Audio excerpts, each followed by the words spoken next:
Muy buenas noches, tengan todos ustedes, bienvenidos al stream del Tiquismiquis, bienvenidos a este maravilloso viernes de nostalgia. Créanme que, como siempre, estoy muy feliz, estoy muy contento, pero hoy estoy particularmente cansado. Hola Brian, ¿qué tal? Gracias por esa épica introducción. Estoy sumamente cansado porque hoy me hicieron ir a la oficina a algo bonito, a darme un regalito de fin de año. Pero el tema es que ahorita, como es diciembre, el tráfico está horrible en todos lados. Así que me hice más de 2 horas en ir y más de 2 horas en regresar a la oficina. Así que preparé como pude el tema. Estaba a punto de decir, no, ¿saben qué? Ya no voy a hacer nada, ya, me voy a dormir y chingan a su madre. Pero no, me di el compromiso de decir, voy a hacer lo que mejor sé hacer, que es venir aquí a entretenerlos a todos ustedes. Aparte, ya tenía el tema escogido y realmente no tengo otro día en fin de semana que pueda retomar este tema. Así que, ¿por qué no? Nomás preparé como pude mi escaleta, que siempre tengo aquí para que no se me pierda nada. Ni he comido, de hecho. Bueno, ahorita que termine, espero que ya haya de cenar. Si no, ni cómo hacerle. Ay. ¿Qué tal? ¿Cómo les va? ¿Cómo les va en este maravilloso viernes? Aquí de repente estaba haciendo un montón de calor en la tarde, estaba un solazo horrible y ahorita de repente ya se dejó venir otra vez el frío. Hay partes en la ciudad en las que está lloviendo y hay aquí afuera que salí a la tienda hace 5 minutos, está haciendo una neblina bien fea.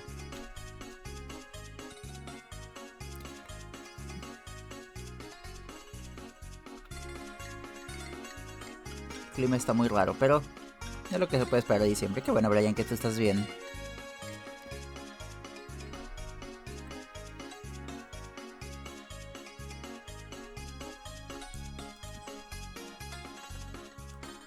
El día de hoy, amigos, viernes de nostalgia maravilloso, vamos a hablar de consolas de videojuegos.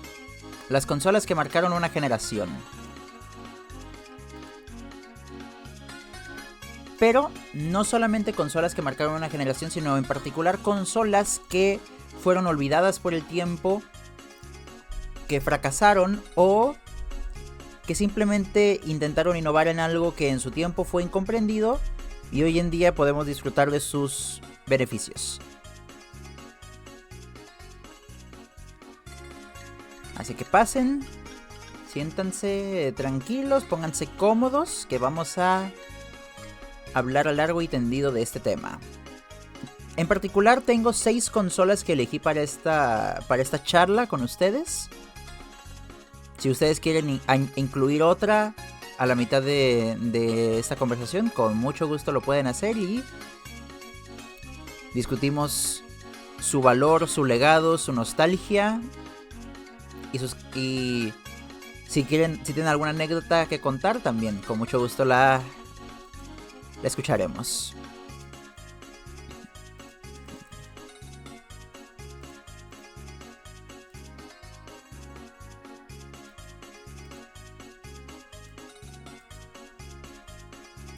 Muy bien. Para empezar quiero aclarar un punto importante, como siempre. Siempre estos streams empiezo con un punto importante. Ah, por cierto, hablando de puntos importantes y de como siempre en los streams, hoy en la mañana hice una cosa loca por recomendación precisamente de Nicolás 26 Araya. No sé si está aquí en el chat o no se ha reportado. Pero siempre llega tempranísimo. Ah, mira nomás. Hablando de... Hice una locura, precisamente por recomendación de Nicolás. Ay, no me agarres la letra que me chiveo.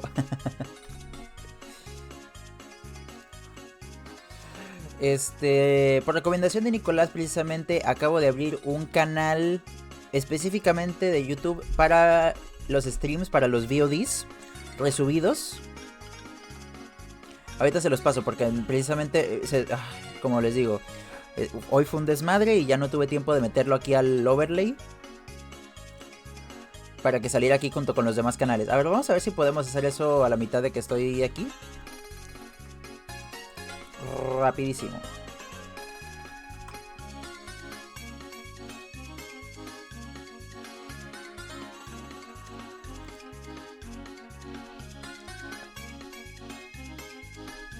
¡Ah, madre!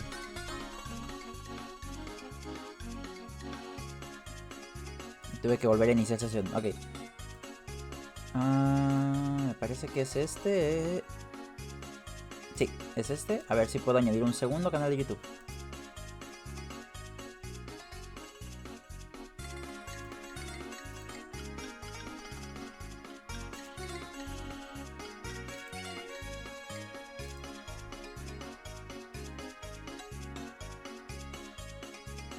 No, no puedo. Ok. Bueno, pero se los voy a dejar aquí en pantalla.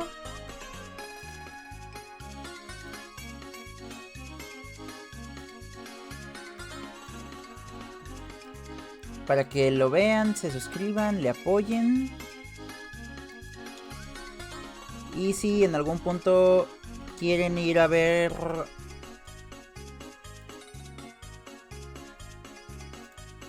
esos videos, los resubidos de los directos que hacemos aquí, está aquí. A ver, aquí está. Es el Tikismikis VOD. Así lo pueden encontrar en YouTube. Hasta ahora solo he subido 2 de esos streams, el primero y el segundo precisamente. Los voy a subir en orden para no marearme.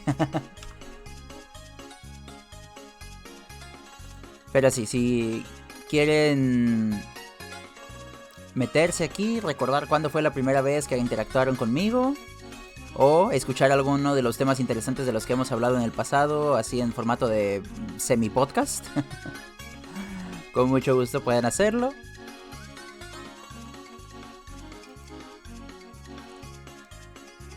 Ya saben, el Tikismikis VOD es un canal aparte del canal del Tikismikis, que también se los dejo aquí de una vez para que lo vean, en el que se suben shorts.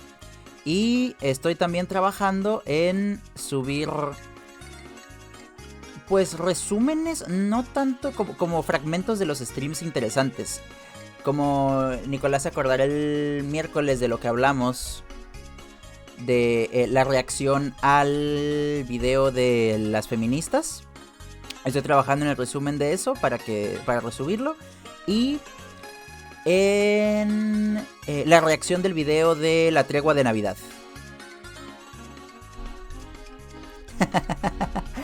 Para que los dos reacciones en las que más me enojé.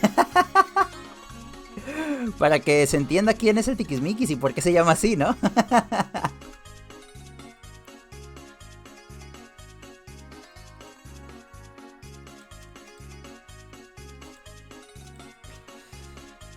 Bueno, ese es el Tikismikis, el canal principal en YouTube. Y el Tikismikis VOD, donde nada más se van a resubir los streams viejitos. Muy bien, habiendo aclarado eso, creo que podemos empezar ya oficialmente con el tema.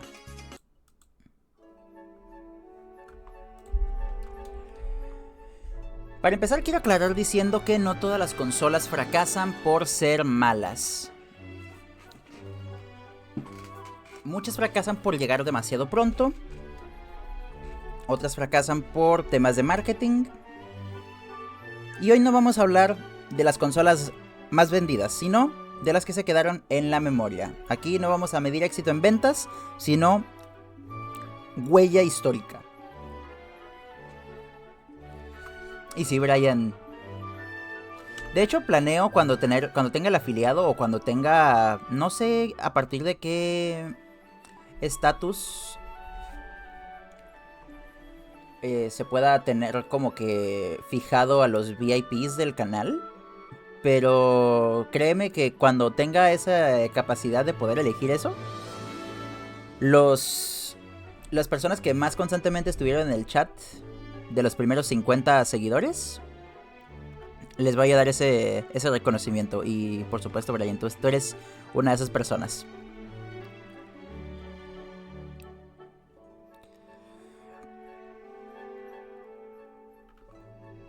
Y aparte, ya que salieron en los VODs, creo que apareces desde el primer stream, Brian. Así que ahí vas a estar siempre, para siempre, esa huella histórica de que fuiste de las primeras personas en interactuar.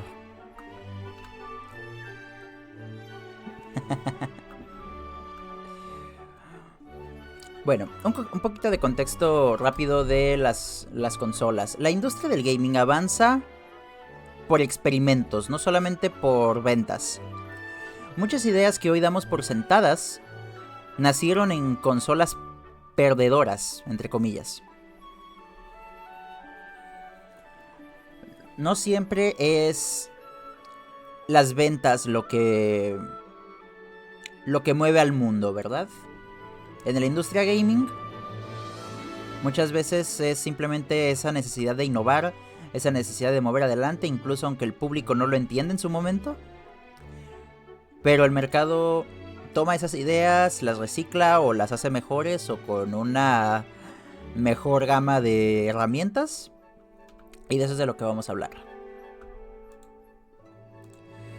Primero que nada, voy a hablar de 3 consolas que yo no tuve personalmente, pero que indudablemente su impacto cultural fue exorbitante.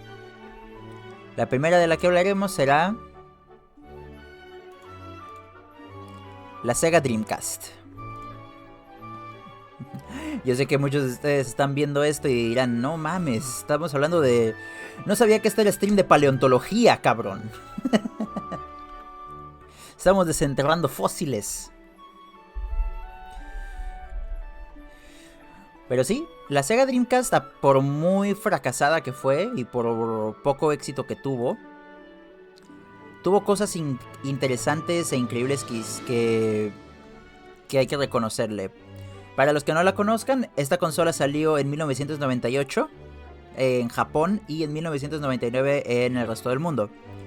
Fue la última consola de Sega, cuando Sega todavía hacía hardware en los años 90.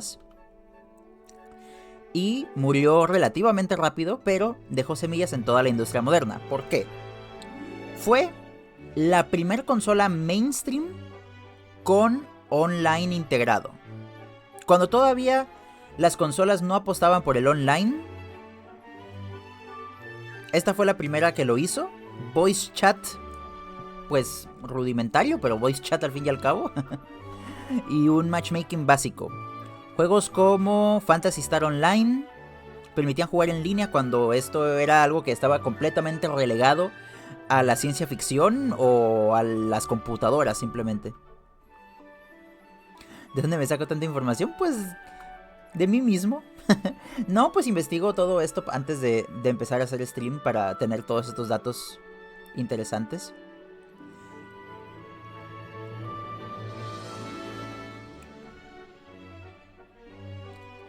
Otra cosa interesante que tenía el Dreamcast, fíjense. Su biblioteca de juegos era variada, pero tenía una cosa, a ver si por aquí la encuentro.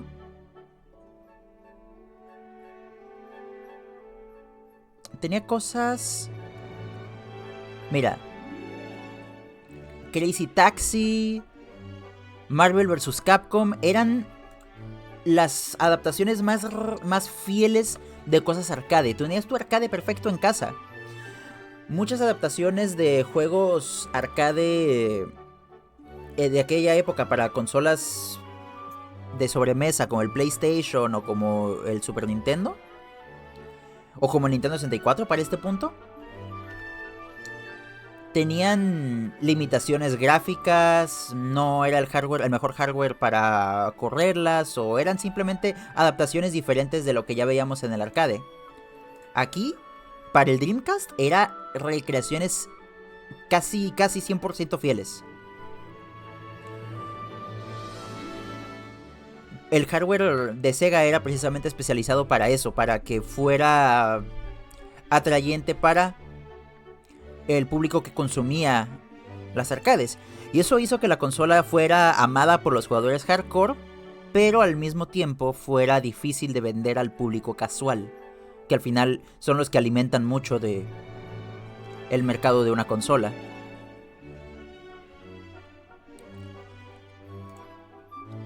Y otro detalle, en esta generación Sega apostó por ideas raras y llenas de creatividad autoral. Cosas como Shenmue, Jet Set Radio.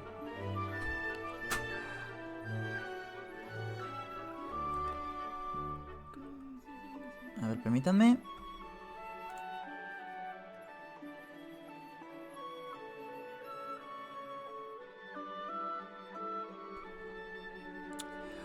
O sea,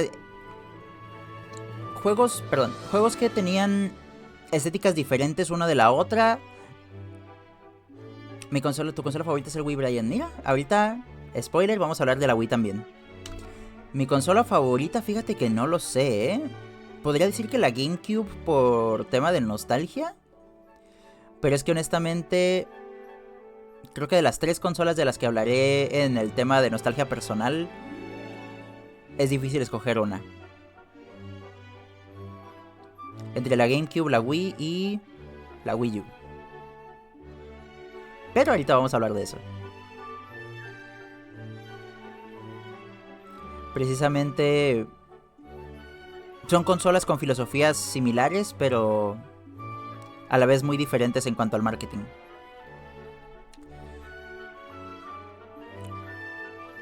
Entonces sí, el Dreamcast no buscaba gustarle a todos, buscaba ser diferente y sorprender. Ahora bien, ¿por qué falló el Dreamcast?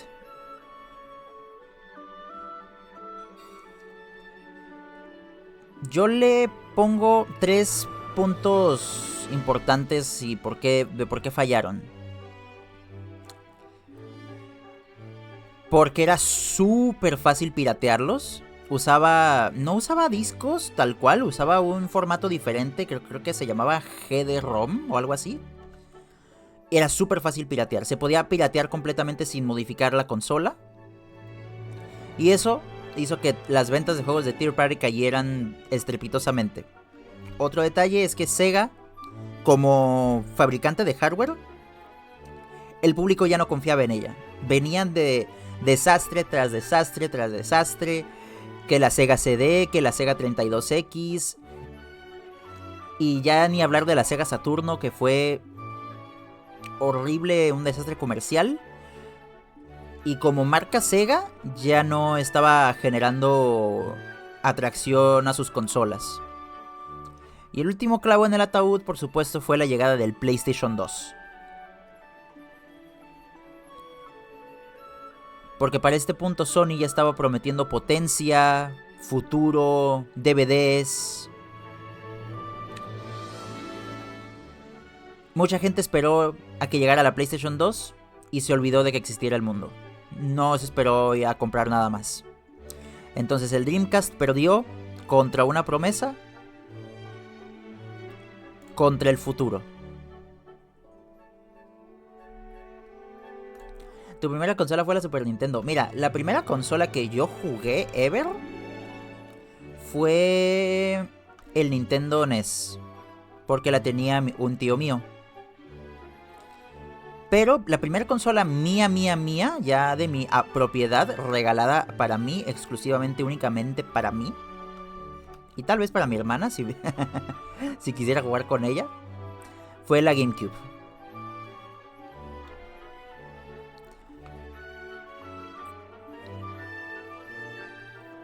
Pero aún recuerdo los juegos de la Nintendo NES como los primeros videojuegos que jugué en mi infancia.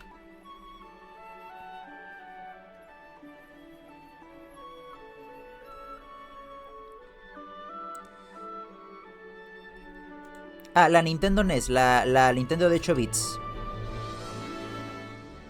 La clásica, la original, la única, la exclusiva. Esta.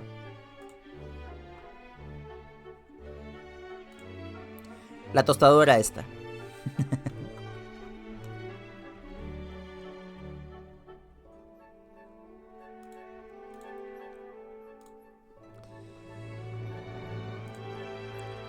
Ok. Regresando a la Dreamcast, podemos hoy disfrutar de su legado como consola porque muchas de sus ideas siguen existiendo hoy en día. Como dije, introdujo el online como un estándar, influenció el diseño moderno de juegos. Muchos desarrolladores clave empezaron ahí. Y sus ideas y conceptos viven todavía en el ADN del Xbox, del PlayStation y de la PC. Porque para los que no lo sepan, cuando se creó el Xbox, Microsoft contrató a varios talentos de Sega que se habían quedado sin chamba, básicamente. Y los contrató, los licenció para que generaran muchas de sus experiencias de la primera Xbox. Así que sí, el Dreamcast murió para que la industria aprendiera. Amigos, no todas las consolas están hechas para ganar. Algunas simplemente están hechas para empujar la historia, y el Dreamcast hizo exactamente eso.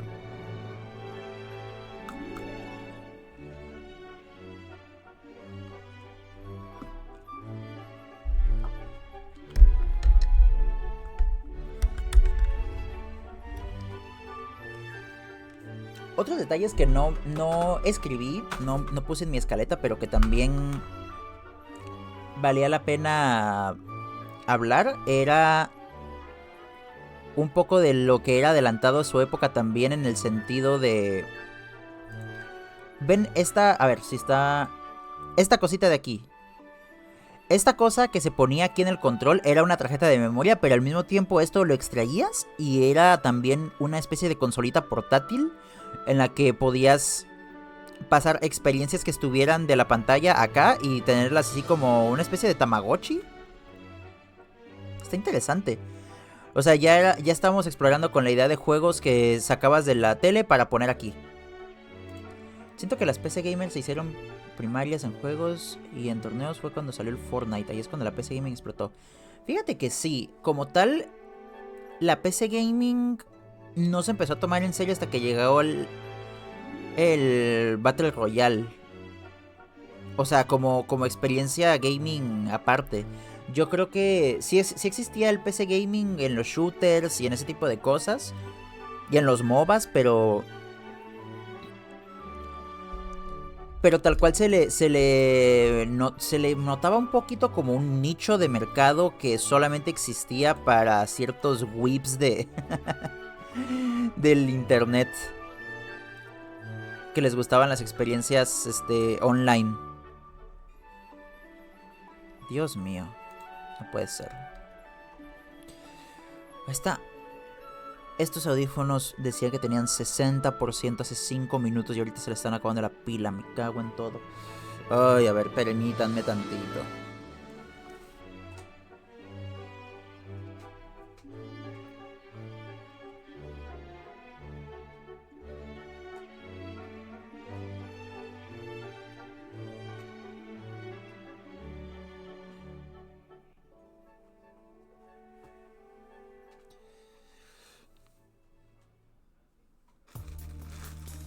A ver. Aquí están estos otros audífonos que están rotos, pero por ahora servirán. En lo que cargo esto unos minutitos.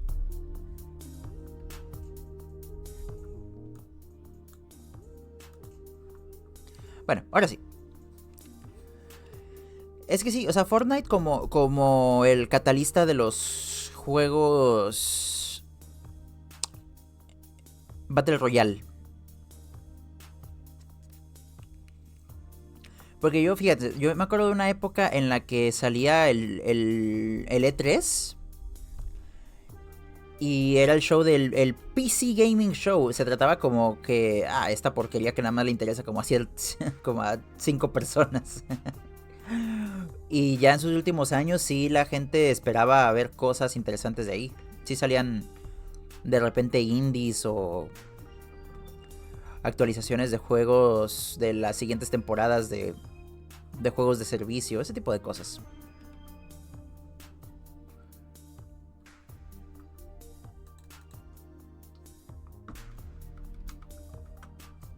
Avanzando en el mercado de las consolas incomprendidas, tenemos la PSP, la PlayStation Portable.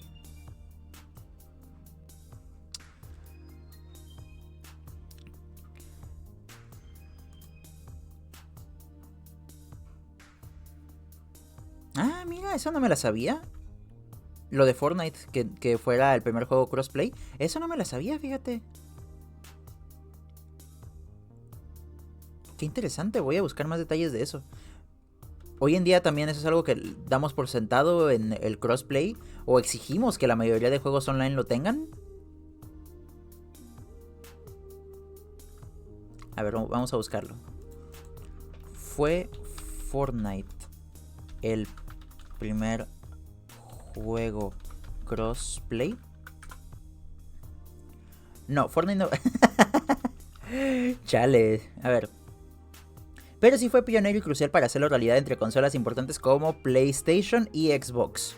Un hito que logró en gran parte gracias a un error inicial que expuso la viabilidad de la función y forzó a Sony a ceder en su política, convirtiéndose en el primer juego en ofrecer una experiencia de crossplay casi universal en múltiples plataformas. Ok. No. O sea, sí tiene algo de razón. O sea, tal vez no fue el primero crossplay en general, pero fue el primero como que lo hizo universal. O sea, tal vez ya existía un crossplay entre Xbox y PC, pero no existía como que un crossplay general entre Xbox, Sony, PC, Nintendo.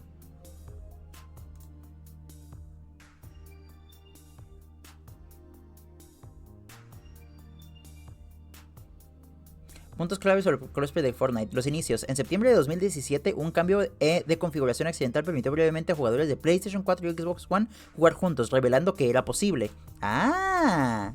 O sea, no fue a propósito, fue por accidente.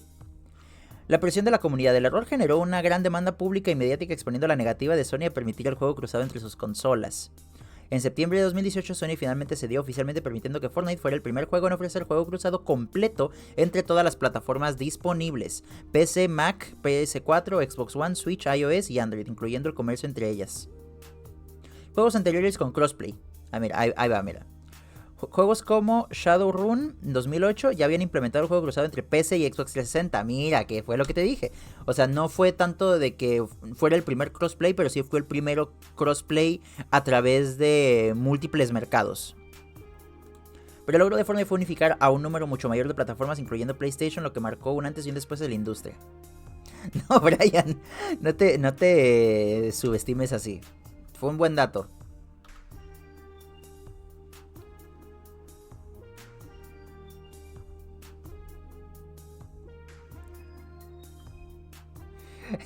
No voy a decir eso, Brian. No te voy a insultar gratis. Lo dijiste, fue un buen dato y lo hiciste muy bien. Y hablando de Sony, hablando de gente que no quiere dar el brazo a torcer, el PlayStation portátil, lanzado en 2004 en Japón y en 2005 en el resto del mundo.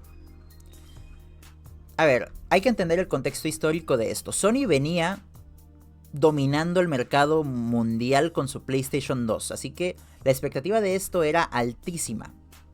Su objetivo no era competir con las otras portátiles, o sea, lo que para ese tiempo era el Game Boy Advance y lo que apenas iba a empezar a ser el Nintendo DS. O sea, esa no era competencia para el PlayStation portátil, esas eran cosas de niños. Lo que Sony buscaba hacer con esta consola era llevar la experiencia de PlayStation completa al alcance de tu bolsillo.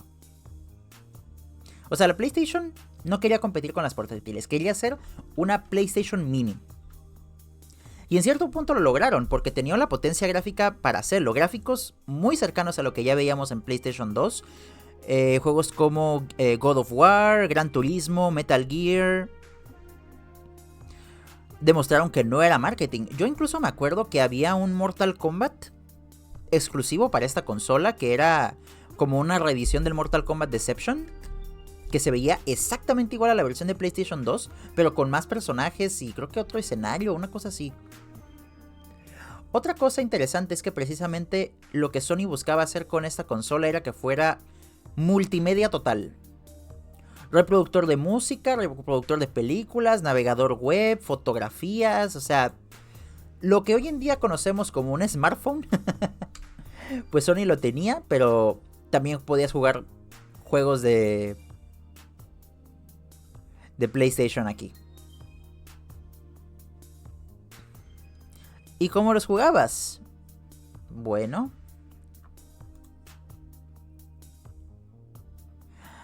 a través de esta cosita que está aquí atrás, era un cartuchito que, bueno, no cartuchito, era una bandejita que se abría y aquí ponías, a ver, aquí ponías, si no hay foto inmediatamente, ahorita lo buscamos.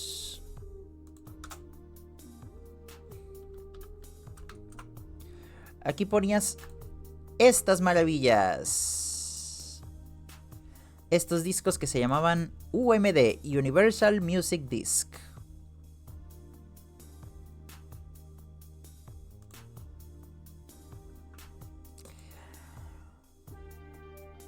¿Y por qué lo digo con tanto bombo y platillo? Bueno, porque estos discos eran una porquería.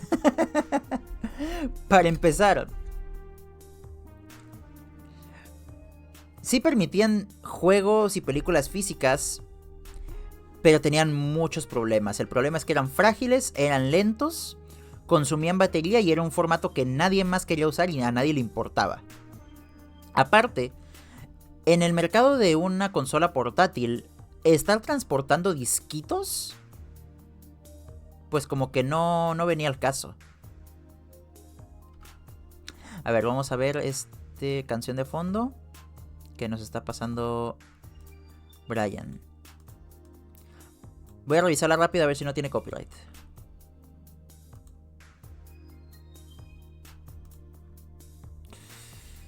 Oh no, Brian, lamentablemente no la puedo usar, tiene copyright.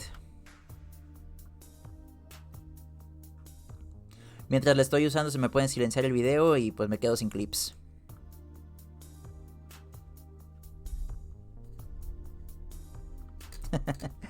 Una disculpa, Brian.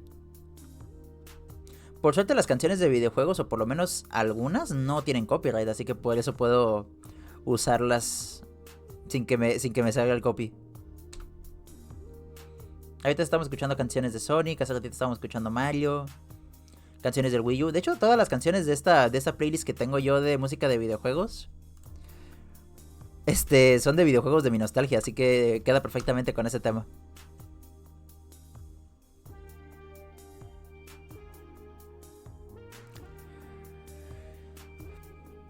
Pero bueno, esta madre del UMD, o sea, para una época en la que ya estaba o estaba a punto de llegar el Blu-ray, empezar con un formato diferente de medios, pues como que no venía al caso.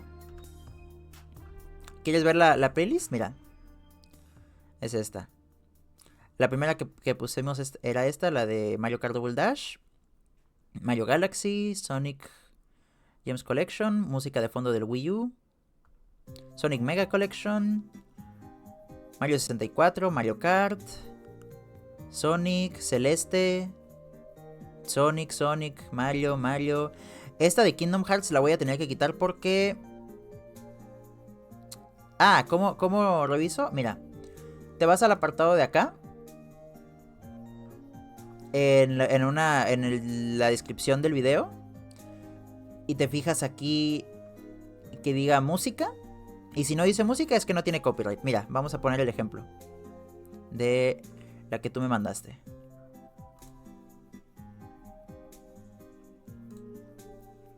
Mira, ¿te fijas? YouTube la reconoce automáticamente como música, el título, el nombre. Eso significa que cuando yo quiera resubir este directo o usar algún clip para esto, automáticamente me va a detectar el copyright de esta canción.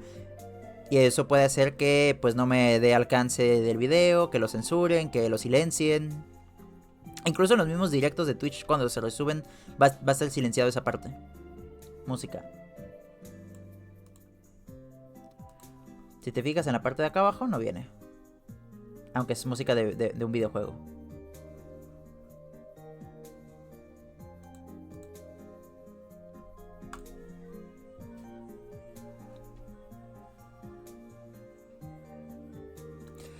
Que yo pensando... Hace ratito que subí los VODs de... Al nuevo canal. De los directos resubidos. Yo pensando que no tenía tanto copyright y de repente el primer directo que subo, 16 reclamaciones de copyright. ¡La madre! Por suerte no me tumbaron el video, pero... O sea, sí me dejaron subirlo, pero en ciertos territorios, que supongo que es Rusia o no sé dónde chingados. No pueden verlo. Pero es por las reacciones, porque muchos de los clips a los que reacciono ya de por sí tienen música con copyright. Está muy cabrón. Pero bueno.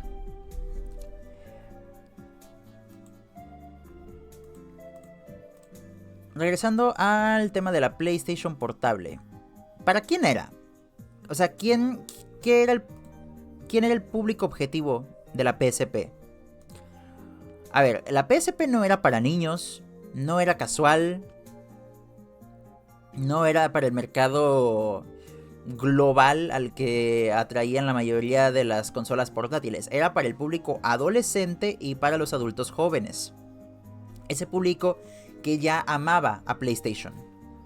Y eso fue su gran virtud y al mismo tiempo su gran problema. El hecho es que era menos accesible. Menos gente que no fuera fan de PlayStation se iba a interesar por ella. Y por todo esto de los discos y la naturaleza multimedia, era menos... pues portátil, o sea, menos esa filosofía de pick and play. De nada más agarra y empieza a jugar con tu cartuchito. Como ya lo estaba haciendo el Game Boy y el Nintendo DS.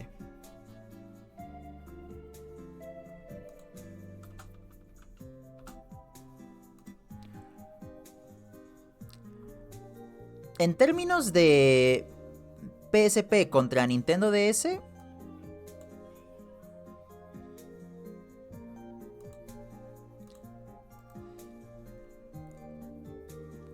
hay que... Eso fue un duelo muy clave para esa generación de consolas.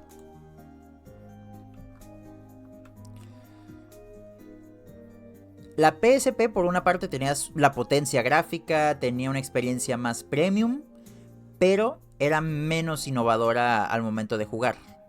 Era simplemente la experiencia que ya tienes en PlayStation 2, pero ahora te la puedes llevar a donde tú quieras. La Nintendo DS por su parte tenía pantalla táctil, tenía juegos más creativos y tenía un público muchísimo más amplio. Lo único que no tenía era la potencia gráfica.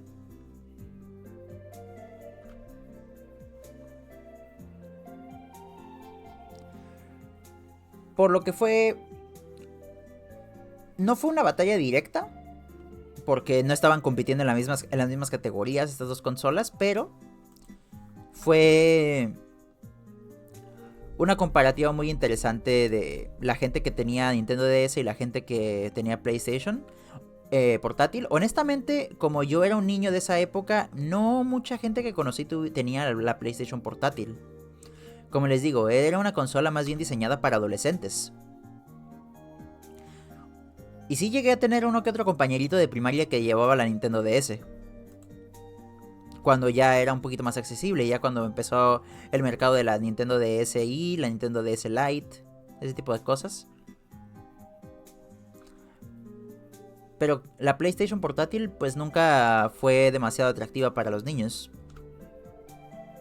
Entonces la PSP ganó en músculo y la DS ganó en creatividad.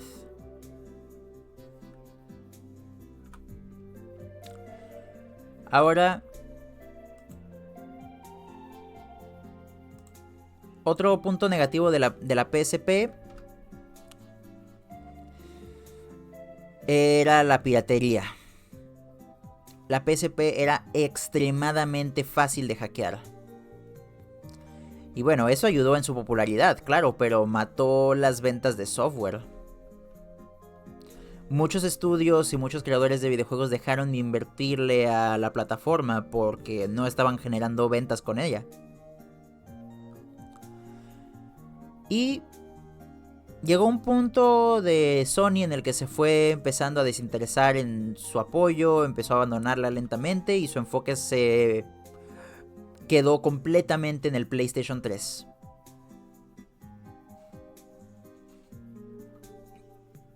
La PSP empezó a perder fuerza. La competencia portátil evolucionó en algo completamente distinto. Y sobre todo, y más importante, la llegada del smartphone, la llegada del iPhone, la llegada de todo lo que ya conocemos hoy en día, cambió hábitos. No necesitabas toda la innovación que tenía la PSP para poder escuchar música, para poder ver películas, cuando ya tienes un smartphone que puede hacer eso. Y recibir llamadas.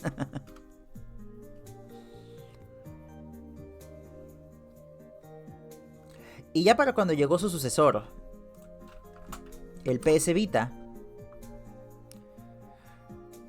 pues ya era nada más meterle sal a la herida. O sea, era... sí tenía más potencia gráfica, tenía la misma capacidad gráfica que una PlayStation 3, sticks analógicos y creo que... no me acuerdo qué formato tenía la PS Vita. ¿Seguía usando discos o creo que ya usaba cartuchos o qué chingados usaba? O ya era completamente digital. No me acuerdo. Pero para este punto a nadie le interesaba. Nadie la apoyaba, nadie quería sacar juegos para esta consola. Lentamente fue muriendo. Si es que alguna vez estuvo viva en primer lugar.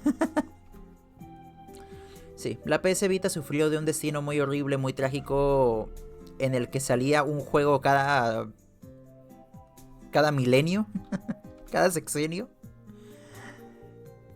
Y bueno, al final la PSP fue la que quedó como la portátil buena que sí funcionó.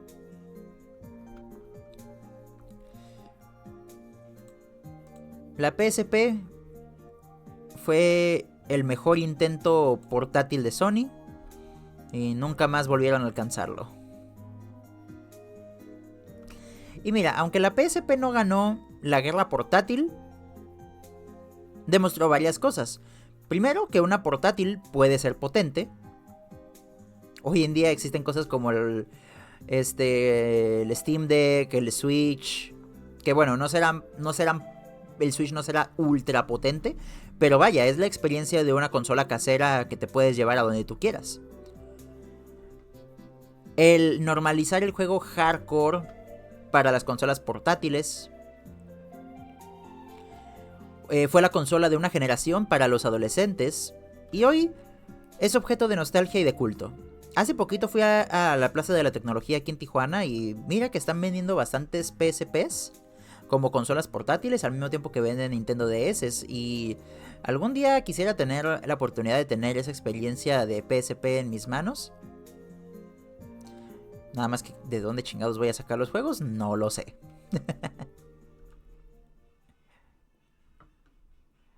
La PSP no fue un fracaso, pero fue una idea adelantada a su tiempo. No pudo conquistar un mercado, pero dejó una huella en quienes la vivieron. Yo quiero la ROG Xbox Ally. Es portátil, tiene Windows y es potente. Y como tiene Windows puede jugar juegos de Steam. Eso quiere decir que puedes jugar juegos exclusivos de PlayStation. Y puedes emular los juegos antiguos de diferentes consolas de ROG Ally. Es que de hecho sí. Hoy en día yo creo que poco a poco el mercado se va decantando por ese formato que empezó a ser popular, la Switch. Pero pues con una adaptación más portátil. El tema es que ahorita, como toda esa tecnología nueva, sigue estando un poquito inalcanzable para el mercado popular, al cual me temo que pertenezco. Por no decir al mercado pobre, ¿verdad? Pero sí, eventualmente veremos todas esas consolas a un precio más razonable. Esas portátiles a un precio más accesible. Y sí, el mercado ahorita ya se está sobre todo globalizando en el término de que ya no... Las exclusivas, como las conocíamos antes, están dejando de existir. Hoy en día ya los juegos de Xbox los puedes jugar donde sea, juegos de PlayStation los puedes jugar donde sea. Y si tu consola portátil tiene la misma capacidad técnica de una consola de sobremesa actual, pues qué mejor.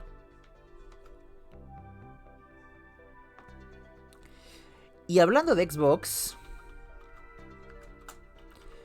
vamos a hablar de uno de sus más grandes éxitos y uno de sus más grandes fracasos al mismo tiempo.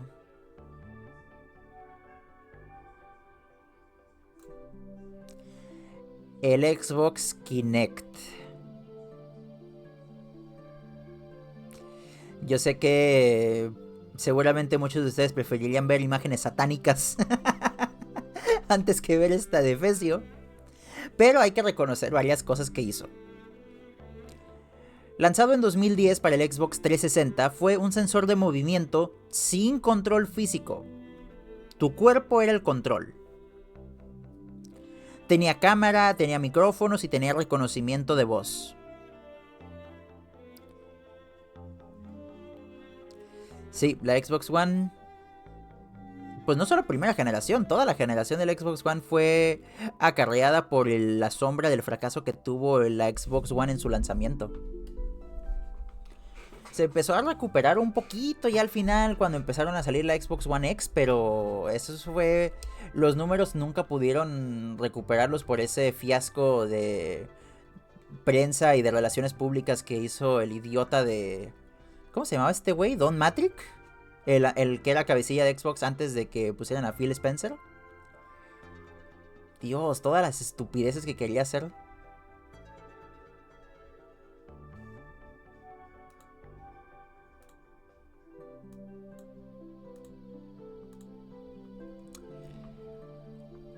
Pero bueno, el Xbox Kinect fue el sueño húmedo del marketing tecnológico y la pesadilla del diseño de videojuegos.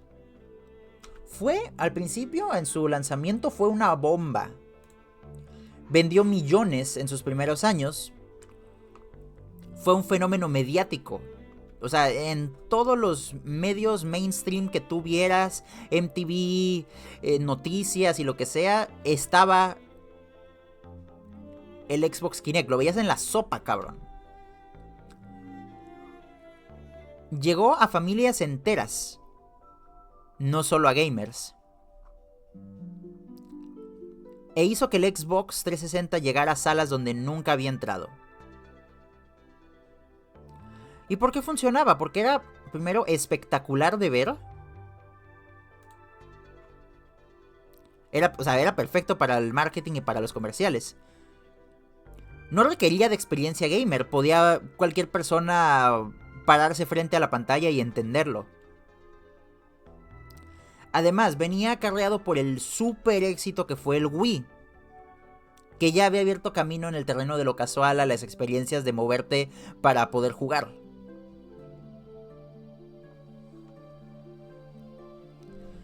Y era acarreado también por toda esta idea que venía de jugar es moverse, es saludable y es social.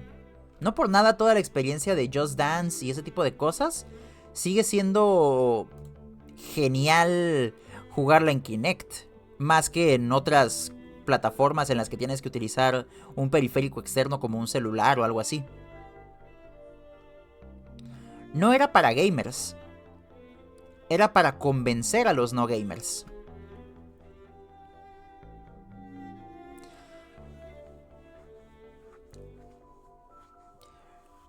Digo, a pesar de que hoy en día los gamers la recordemos con desprecio, hay cosas que logró. Popularizar los juegos de fiesta y familiares. Normalizar la idea de interfaces sin control físico. O sea, eso de que pudieras moverte a través de los menús con tu voz o moviendo la mano.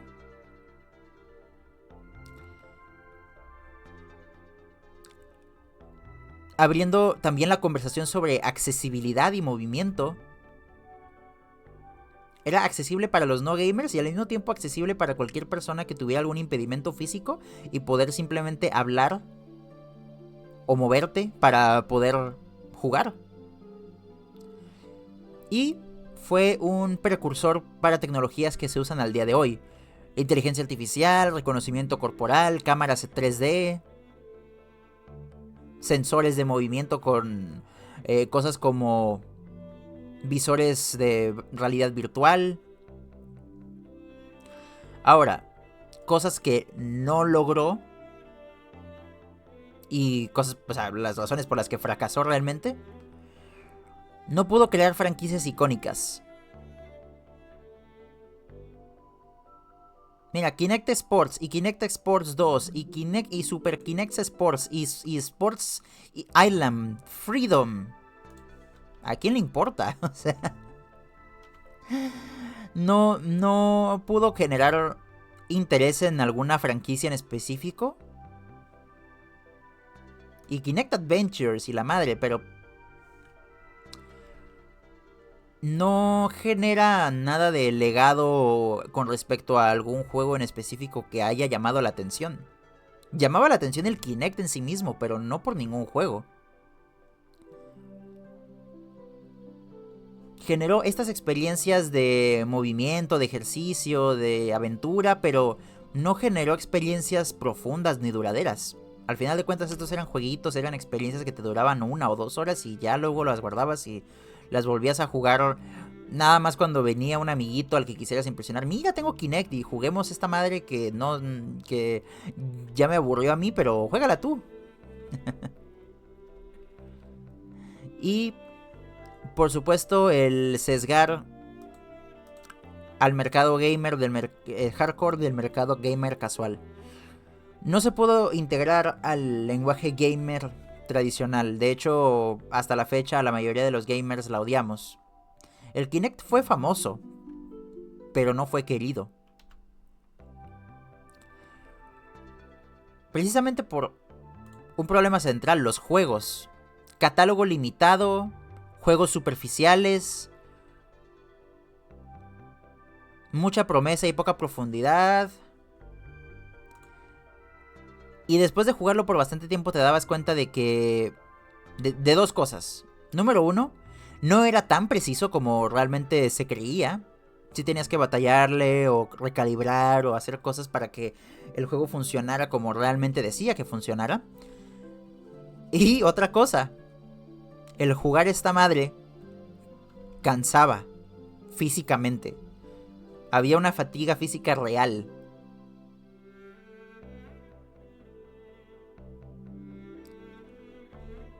Es decir, como apartado tecnológico era impresionante, pero las experiencias que te ofrecía eran basura.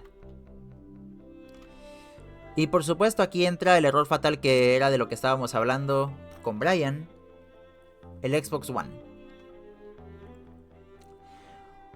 Una de las estupideces más grandes que hizo el idiota de Don Matrick era imponer el Xbox en el Kinect. Imponer el Kinect obligatorio en tu paquete de Xbox de salida para el Xbox One. No había un paquete del Xbox One que vendiera el Xbox One sin el Kinect, a pesar de que el Kinect sí se vendiera solo.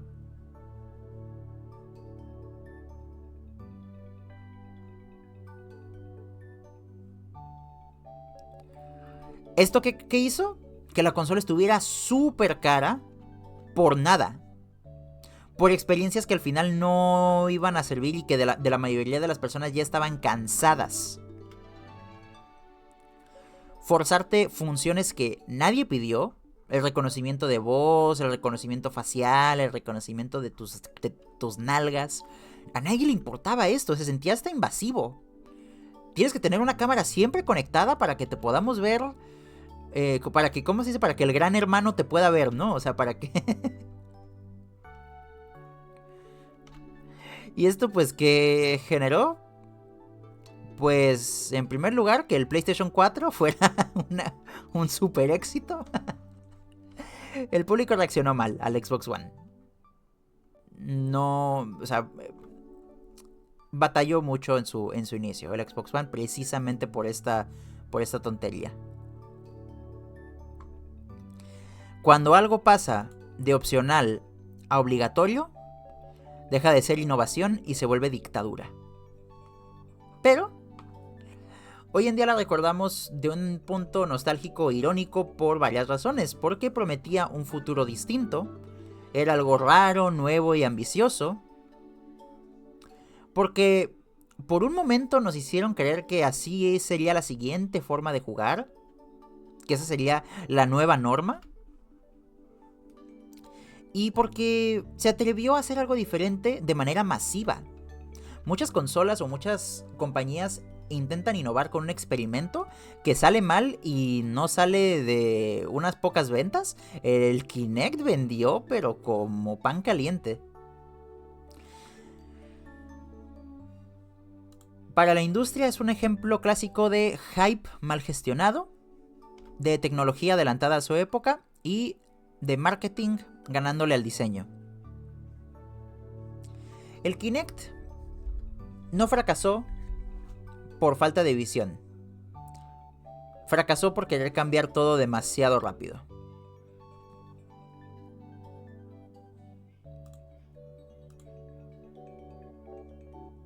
Porque el Xbox One, por la falta de... Tenías que conectar y estaba fuera de la consola. Sí, o sea, todo mal.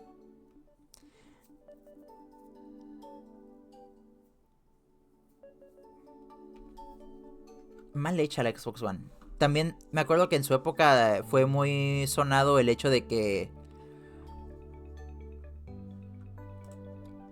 O sea, muy polémico muchas de las políticas que querían incorporar en el Xbox One, que tenías que conectarte a internet todo el tiempo y luego que nada más una vez cada 24 horas y luego que no podías, ¿cómo se dice? Tener juegos usados.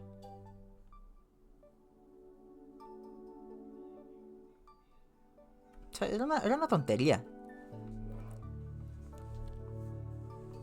Poco a poco el Xbox One se fue redimiendo, quitando todas esas cosas que no servían y que no funcionaban, pero sí fue un desmadre que duró bastante tiempo.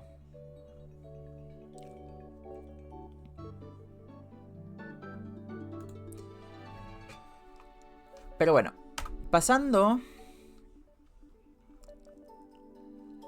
Sí, es que la PlayStation 4 precisamente fue un super éxito, aparte de porque ofrecía exclusivas interesantes y gráficamente era superior, pero era más user friendly porque todas esas cosas de relaciones públicas en las que la regó Xbox, PlayStation aprovechó para decir, miren, aquí no vamos a hacer ninguna de esas estupideces. Y eso que el público dijera, ah, ¿no? Ah, bueno, pues me voy contigo, gracias.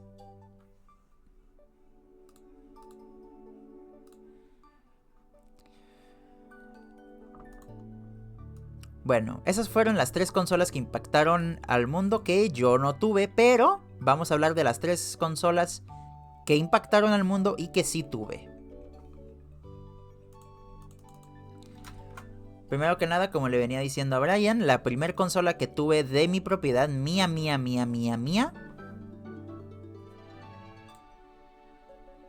el GameCube.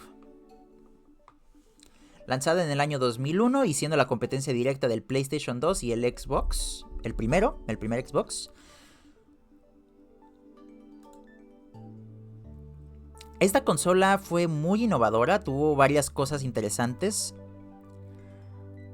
Hay que reconocer que desde el principio remó contracorriente por el simple hecho de venir de un golpe durísimo con el Nintendo 64, que perdió absolutamente contra el dominio del PlayStation 1.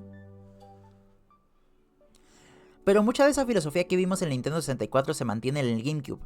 El GameCube no nació para ganar en ventas, sino para corregir errores. La Commodore 64. Esa creo que era de... ¿Esa de cuál era? ¿De qué compañía era? ¿De ColecoVision o de quién? ¿O de Atari?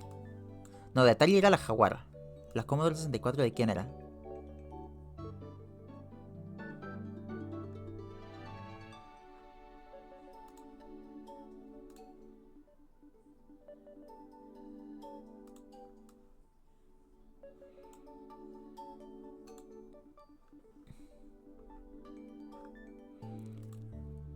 Ah, era como una computadorcilla.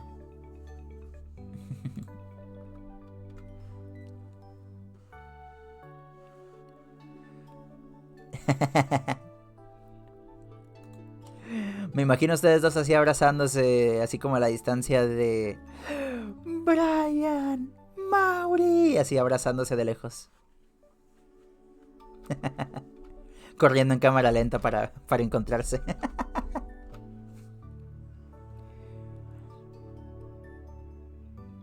Desarrollada por Commodore International.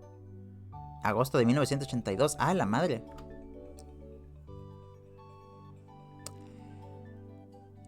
¿Qué está pasando? A ver, quiero revisar algo porque por alguna razón ya van varias veces.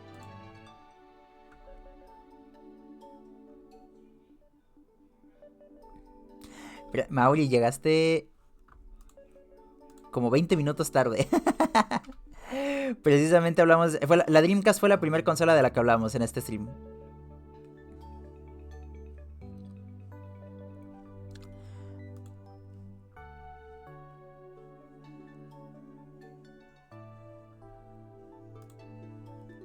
Hay algo raro pasando con mi chat que por alguna razón no me está generando los emotes correctamente.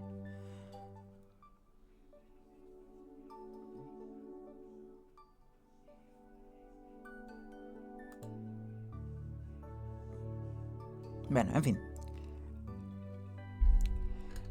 Pero sí. Pero sí, recuerdo que la GameCube sobre todo fue potenciada en juegos. Aquí tenemos algunos de esos ejemplos. Para este punto, el PlayStation 2 y el Xbox estaban enfocándose mucho en multimedia, en películas, en música, en experiencias en el disco.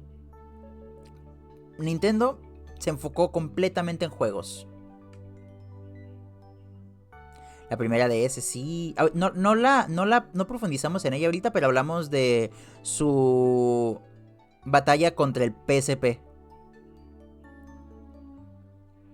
De la Nintendo DS. Esa batalla épica. Pero sí, la Nintendo DS que se enfocó más que nada en ser más abierto hacia el público. Pero el GameCube buscaba sobre todo recuperar la confianza de sus franquicias clásicas que habían fracasado en el Nintendo 64. La GameCube no quería ser un centro de entretenimiento todo en uno como lo estaba haciendo Sony y Xbox. Quería ser una consola para jugar. Y tuvo varios aciertos, pero también tuvo varios errores. El primero de ellos...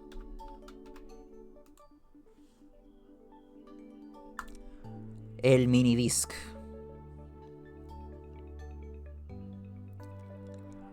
Eran discos propietarios de Nintendo, tenían menor capacidad que el DVD estándar y no podían reproducir películas. Pues chido, no... Como digo, la GameCube no buscaba ser un centro de entretenimiento, pero al tener menos capacidad que el DVD promedio, que era en el que la mayoría de las compañías estaban ya produciendo esos juegos, perdió el apoyo de los third parties. El PlayStation 2 se volvió la consola del hogar. Y GameCube quedó simplemente como que, pues sí, la consolita esa de Nintendo. Nintendo sacrificó conveniencia por control, y eso le costó caro. Si bien es cierto que esos minidiscos eran difíciles de piratear, eso hizo que al mismo tiempo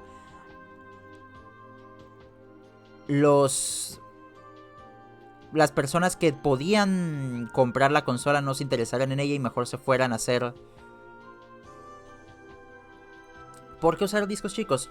Porque precisamente Nintendo tenía más control sobre ellos. Podían decidir qué juego salía, qué no. No había mucha piratería, no había... ¿cómo se dice? Compañías sacando juegos sin la licencia de Nintendo.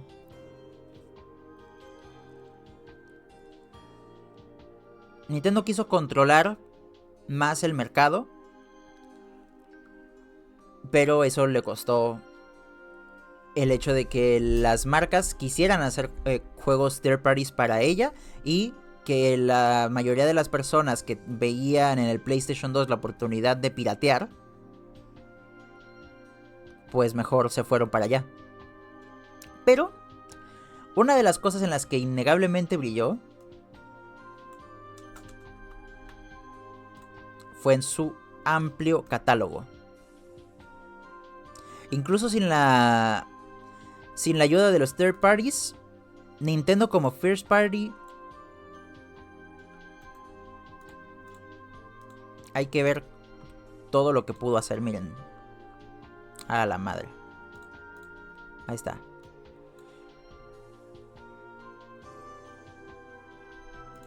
El peor error de la PSP es un juego de Rápidos y Furiosos. El peor error de la PSP yo creo que sí fue el tener discos para una consola portátil. Eso es muy inapropiado.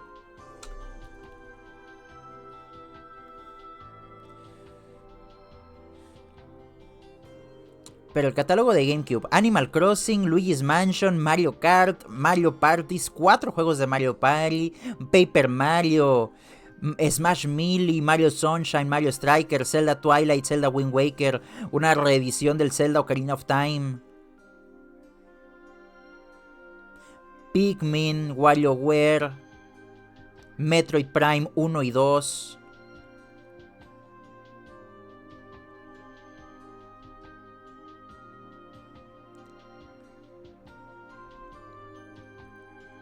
Son experiencias que surgieron en GameCube y hasta la fecha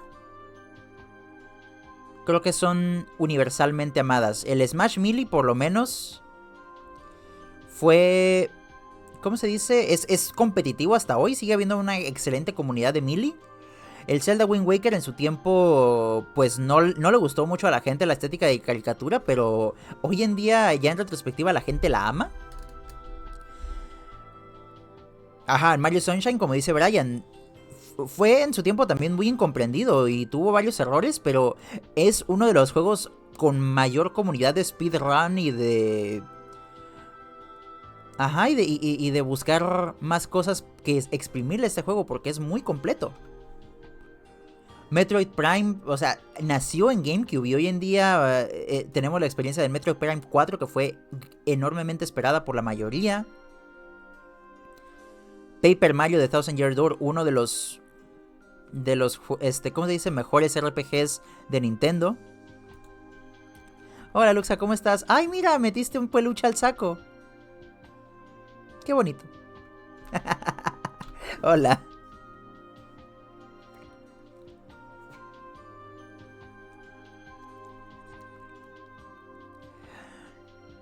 Miren, yo creo que muchos de estos juegos, no me dejarán mentir ustedes, envejecieron 1000 veces mejor que cualquier otra cosa que haya salido en PlayStation 2 y en Xbox. La verdad.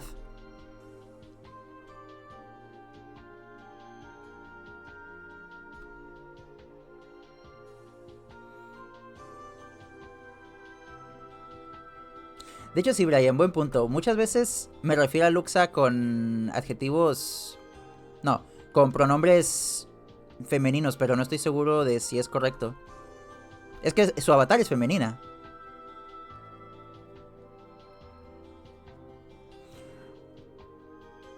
Otro peluche, solo me falta uno con corbata azul. Otro con amarillo. No te preocupes, Lux. Algún día esos peluches dejarán de ser rol y saldrán a la vida real. ¿Alguien quiere un peluche de Tikismikis? ¿Como cuánto saldrá a producir eso en masa?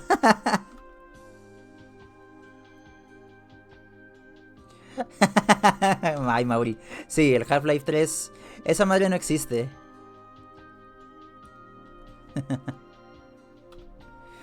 El Half-Life 3 es un invento de los nazis, güey. De puro rol puedo ser mujer, pero soy vato. Sí, eso me imaginaba.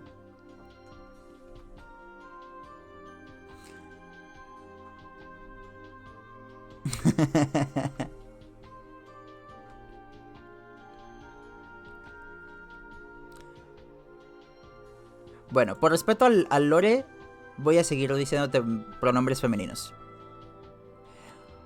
Bueno, otra cosa muy importante del GameCube es precisamente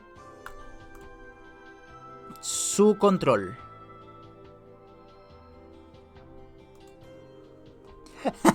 El Tiki's Energy Drink. Ya voy a hacer marketing de cualquier cosa con mi nombre. Para que te pongas bien frío como pingüino.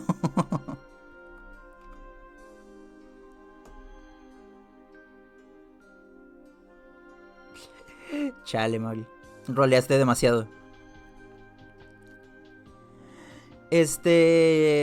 Bueno, el control del GameCube fue adelantadísimo a su época. Tanto así que no... Fue un diseño y fue un control que sobrevivió 4 generaciones, ¿podemos decir? Podemos decir que fue un control que incluso se manifestó... No, 5 generaciones. Para el Switch 2, esa fue la 5ª generación. GameCube, Wii, Wii U, Switch 1 y Switch 2. Y considerando que ya salió la consola virtual... Bueno, no se llama consola virtual, ¿verdad? Se llama Nintendo Switch Online, Nintendo Classics, Nintendo bla bla bla bla bla, en el que puedes jugar juegos de GameCube en el Switch 2. Así que ya también sobrevivió como control ideal.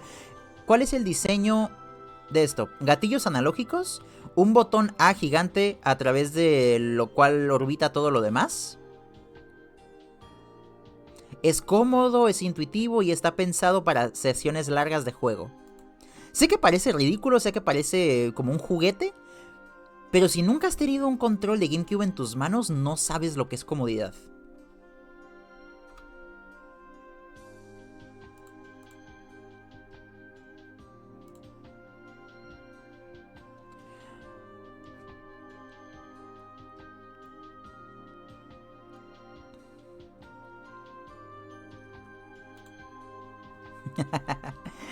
No, Luxa, la gran variedad de Mario, y te voy a decir algo, es Mario, Mario Kart, Mario Party, Mario Strikers, Mario Baseball, Mario Golf, que se podrá decir, ay, pues son puros Marios, pero la verdad, el hecho de ponerle Mario en la cara de Mario a cualquier experiencia de juego la hace más cabrona, a menos que te llames Mario Tennis.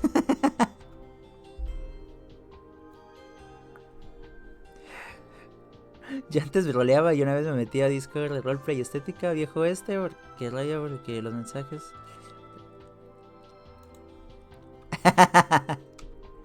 No, pues es que traductor de Google no te va a traducir en lenguaje vaquero. La verdad, sí, está muy cabrón. Pero bueno, precisamente, ¿por qué falló el GameCube?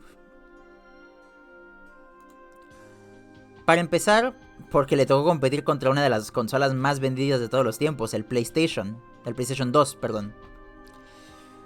Y frente a ella, el GameCube era la consola de niños. La falta de contenido multimedia,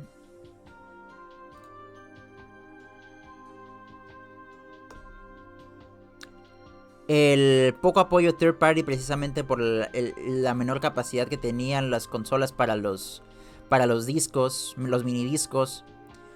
Y porque Nintendo, con toda la gracia de su pasado en Nintendo 64, seguía siendo vista como una consola para niños. Mientras PlayStation 2 era la experiencia para ser el chico cool, el GameCube parecía quedarse en tu infancia. ¿Actual es la versión de Mario más fuerte de qué juego? O sea, ¿de los juegos principales de Mario? ¿Cuál es el mejor? O sea, ¿el último gran juego de Mario?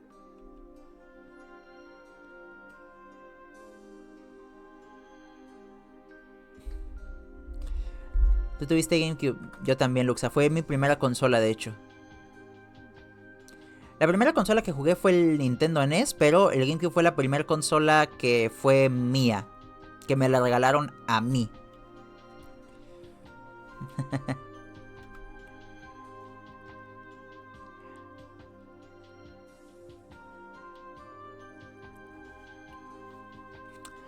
Y con respecto a la pregunta de Brian, pues yo creo que la mejor versión de Mario, o sea, el mejor Mario hasta ahora, que su versión de Mario es más fuerte si tuvieras que sacar todos los Marios de todos los juegos. Ah, o sea, en cuanto a rol. O sea, el Mario de Mario Sunshine contra el Mario de Mario Galaxy contra el Mario de Mario 3D World. En cuanto a poderes y ese tipo de cosas. Interesante.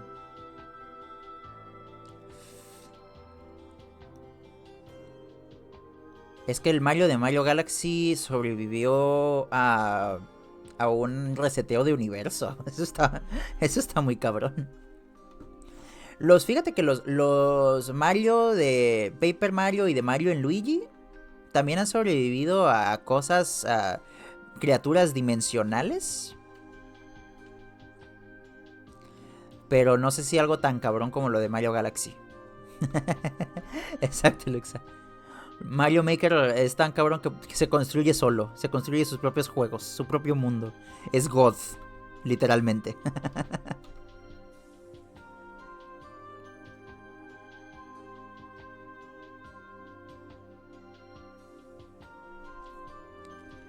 Pero bueno, el GameCube tiene un legado muy cabrón. Primero que fue la base directa en hardware para el Wii. Que hoy en día, a 20 años, la nostalgia le sobrevive tanto que muchos de sus ports y remakes de juegos vienen de la GameCube. Consolidó franquicias que hoy en día sostienen a Nintendo.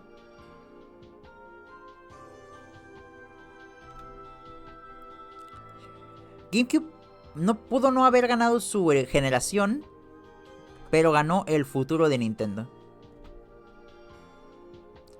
El Galaxy sobrevivió a un ser interdimensional. El de Maker trasciende ese rol y se convierte en un creador de mundos.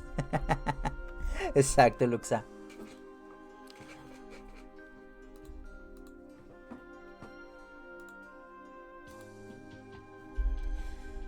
Fíjense, a nivel personal, les puedo contar un poquito del GameCube, que fue la primer consola que pude llevar a casa de amigos. Fue la primer consola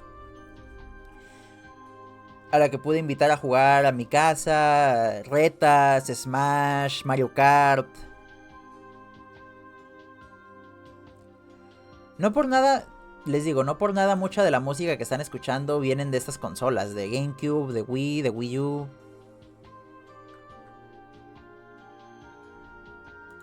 No te preocupes, Brian. Muchas gracias. Muchas gracias por pasarte por aquí. Que descanses.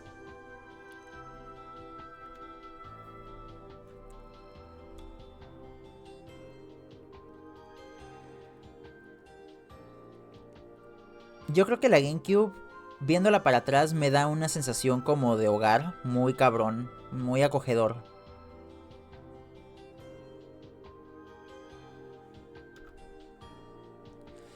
E ir a comprar, siendo niño, ir a comprar un nuevo juego de GameCube, hubieras ahorrado tu dinerito, o que tus papás te dieran, vamos a comprarte un jueguito nuevo, y genial, y ibas y era genial ver el iconito en tu tarjeta de memoria.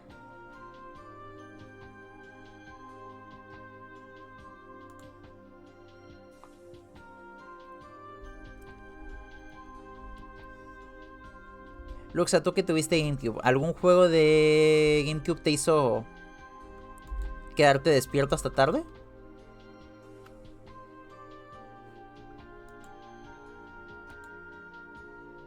En mi caso, yo creo que fue el Paper Mario.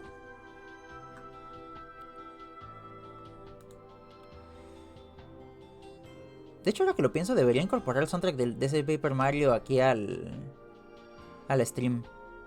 Lo haré después. Cuando jugué la Wii me compré un juego de Bakugan. Todos los nombres estaban en pantalla y yo me inventaba.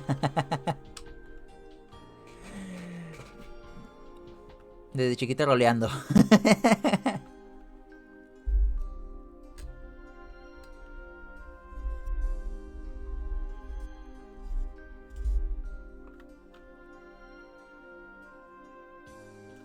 Mira, precisamente pasando a la Wii, que es la siguiente consola de la que quiero hablar. Wii U, tú ahorita esté para allá, ahorita hablamos de ti. El Wii.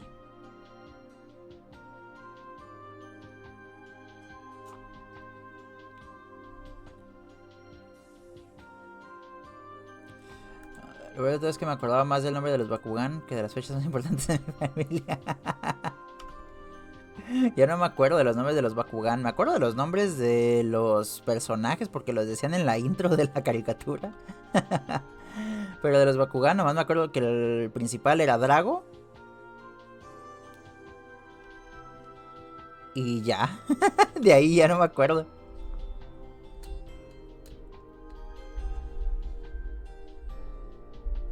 Es el tema, ahora que lo pienso. Bakugan le daba más importancia a los personajes humanos que a los Bakuganes en sí.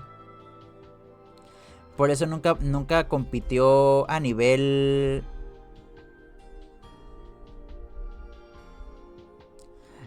No, sí, sé a lo que te referías, Luxa, pero acordándome de Bakugan porque fue una caricatura que yo vi de niño. Ahora, o sea, pensándolo bien, Bakugan le pudo haber competido en marketing a ese tipo de cosas como Yu-Gi-Oh! Y... ¿cómo se dice? Bueno, Pokémon para este punto no, ¿verdad? Pero que ya... Pokémon ya estaba siendo un fenómeno de ventas, pero... Pero sí, no, está muy cabrón. Como la caricatura de Bakugan, más que exponer a los Bakuganes en sí, al público, era la historia de los niños.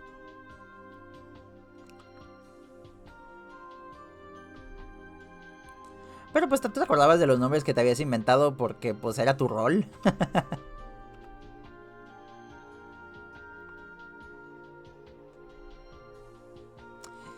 Sí, no, es que precisamente Bakugan tuvo un super boom tanto en marketing como en ventas, pero no supieron capitalizarlo bien para atraer a más gente que no estuviera interesada en él. O sea, porque era carta, era bolita, era monstruito y era la historia y el juego... Las reglas del juego no estaban como que muy claras para el público general.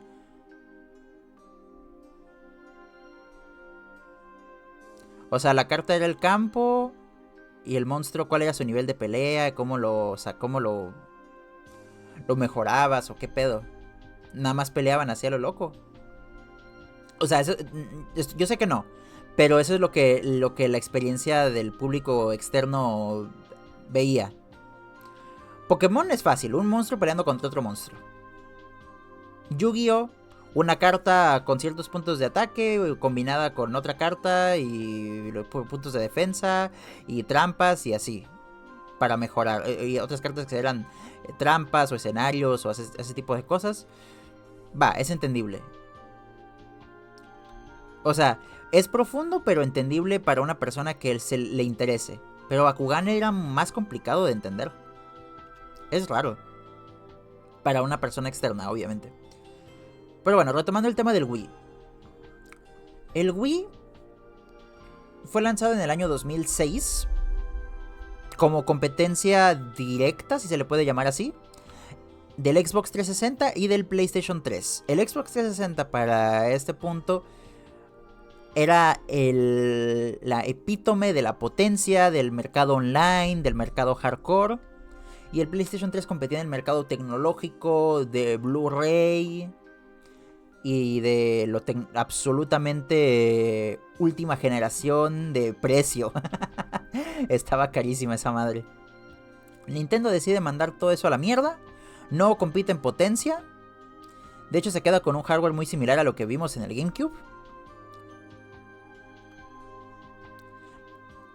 Decide no competir en potencia y compite por atraer a la mayor cantidad de público que pueda. Mientras Sony y Microsoft se peleaban por los gráficos, Nintendo peleaba por las experiencias. Y todo esto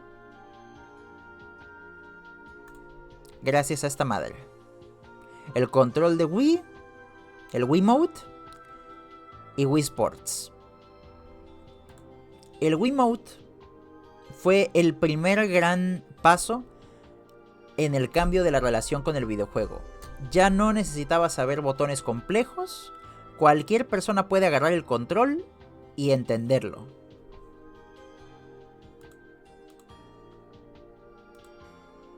Y esto permitió varias cosas. Jugar en grupo, jugar de pie y jugar sin experiencia previa a un videojuego. La Wii no te pedía que aprendieras a jugar, te invitaba. Yo me acuerdo que de repente habían reuniones en casa de mi abuela cuando yo vivía ahí todavía. Y de repente mis tíos, mis tías ahí llegaban a jugar béisbol en el Wii Sports, tenis, porque era una experiencia tan simple, tan fácil de entender.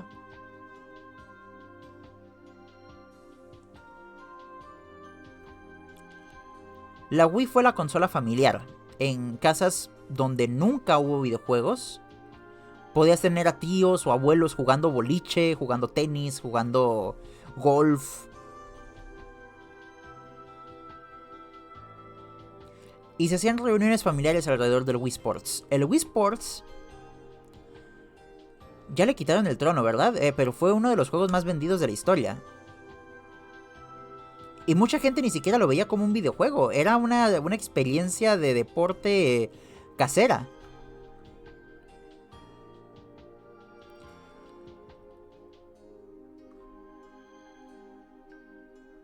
Y fuera del Wii Sports,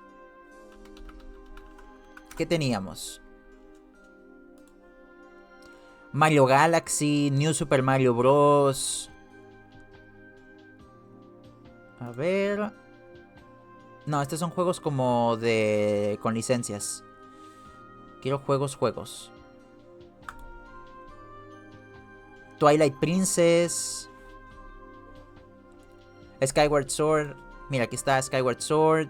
Donkey Kong Country Returns. Super Paper Mario.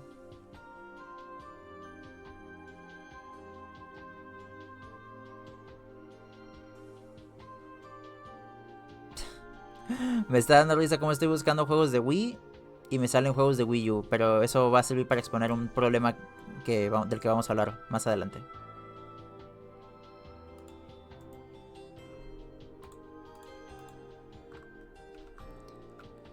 Mario Kart Wii, Super Smash Bros. Brawl, WarioWare Smooth Moves, Mario y Sonic en los Juegos Olímpicos.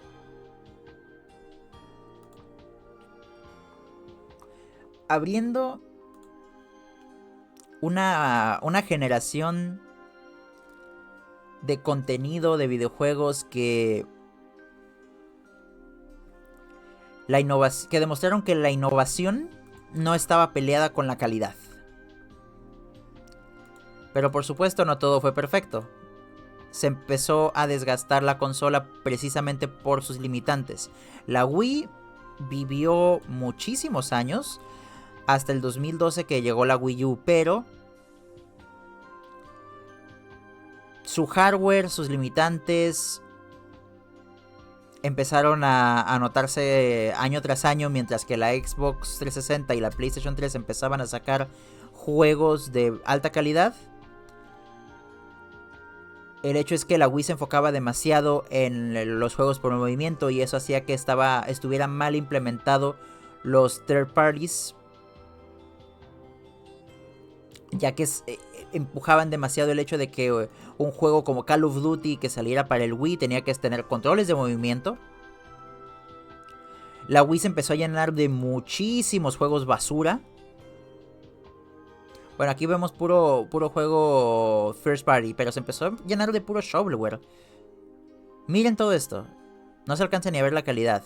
Pero se empezó a llenar de puro juego licenciado, de puro juego que podía sacar cualquier persona a 3 pesos.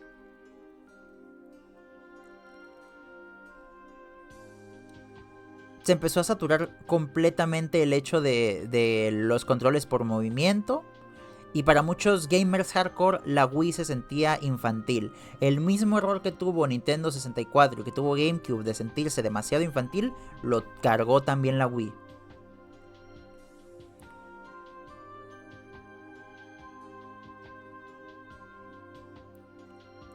¿Y por qué empezó a cansar al público en general? El movimiento, el control de movimiento dejó de sentirse novedoso. Muchos juegos lo usaban a la fuerza.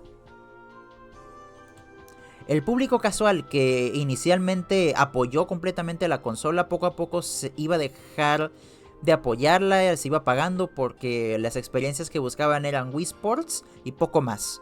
Realmente un jugador casual no iba a apoyar al 100% los juegos first party que iba sacando. Y Nintendo no supo cómo evolucionar esta idea. Se quedó enfocado en lo mismo que ya había servido desde el 2006 y la consola no pudo sobrevivir más allá del 2010.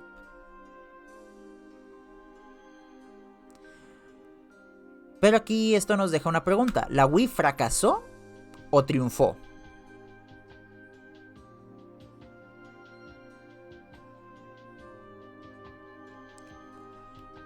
Si tomamos en cuenta el hecho de que fue un super éxito comercial con más de 100 millones de ventas,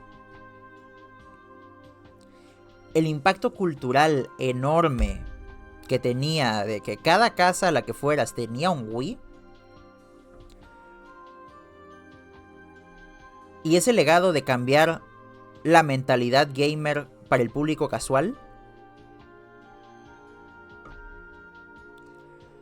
pues no sé si podríamos considerarlo como un fracaso, la verdad. La Wii no fue una consola para gamers. Fue una consola para las personas. En lo personal, yo la Wii la recuerdo mucho como una consola en la que seguía jugando mis juegos de GameCube. Unió bastante a familiares que no se interesaban por los videojuegos, pero de repente fuera como que, ay, pues vamos a jugar boliche, una sesión de boliche así todos. Yo, mi tía, mis primas, mis tíos, mi mamá, mi hermana.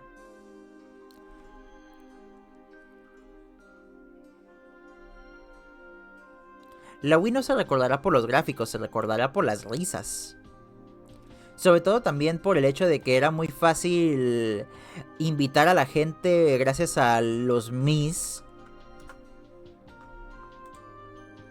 que eran avatares súper simples, pero los podías hacer tan detallados como tú quisieras. Y hacerlos en televisión mientras el resto del mundo estaba viendo era también algo maravilloso. De que podías... Era toda una experiencia hacerlo. Y la música del creador de Mis, pues es tan legendaria que se sigue utilizando como meme hoy en día.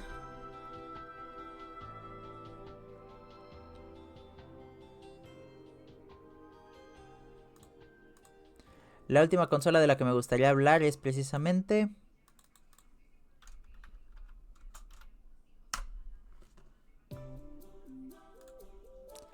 la Wii U.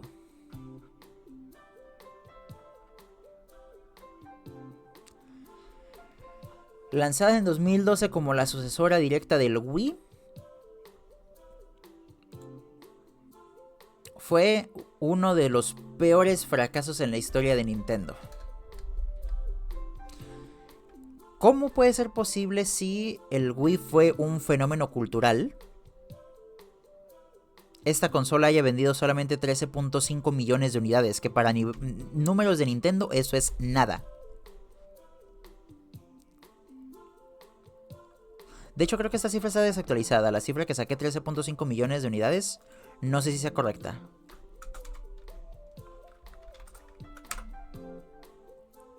No, sí, 13.56 millones de unidades a nivel mundial durante toda su vida útil.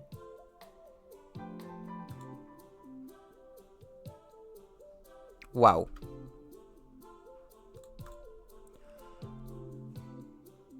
El Wii U, la verdad, les voy a decir honestos, no fracasó por malo, sino por confuso.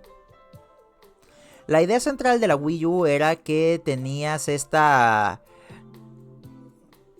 controlote que era como una tablet llamada el Gamepad, con una pantalla táctil integrada. Era una segunda pantalla para poder jugar sin la televisión o como segunda pantalla para mapas, inventarios, cámara, etc.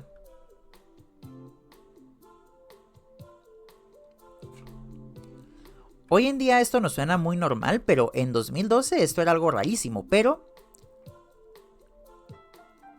hay que aclarar un punto importante. Nintendo pensó siempre en el Wii U como una experiencia de gaming asimétrica, pero nunca logró explicarla bien, porque era la primera en hacerlo, pero el marketing nunca fue el apropiado para que entendiéramos cuál era la manera correcta de jugarlo, ni cuáles eran las experiencias que teníamos que esperar de ella. Mucha gente en su tiempo pensó que el Wii U era solo un accesorio del Wii, que era solo otro control más para el Wii, no que era una consola nueva. Incluso padres compraban juegos de la Wii U creyendo que funcionaban en el Wii. Ese nivel de abstracción de... No entiendo qué es el producto de esto. Aparte, no ayuda el hecho de que la mayoría de los productos para el Wii Mode, el Wii Wheel, el Wii Tablet, el Wii lo que sea, tenían el nombre Wii ya como prefijo del producto en sí. Entonces, si llamas a tu producto Wii U, no se siente como una secuela del Wii. Se siente simplemente como otro producto más que funciona con el Wii. Si tienes que explicarle a la gente qué es tu producto, es que está siendo un fracaso de marketing. El nombre, como ya lo estamos esclareciendo aquí, la Wii U no suena como una consola de nueva generación. Aparte, su marketing en general, los comerciales eran confusos, poco claros.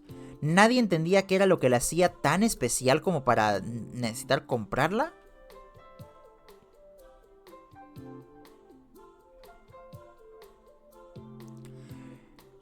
Poco... Además, sufría de lo mismo que sufren todas las demás consolas de Nintendo hasta esa fecha. Poco apoyo third party. EA, Ubisoft, Activision, Capcom y muchos otros se bajaron del barco rapidísimo. Sacaron uno que otro juego al principio, en el primer año de la consola, y después de ahí, bye bye. Y los ports que llegaron a sacar para esas consolas eran las versiones inferiores de la consola, o que forzaban de manera drástica el uso de la segunda pantalla del Gamepad.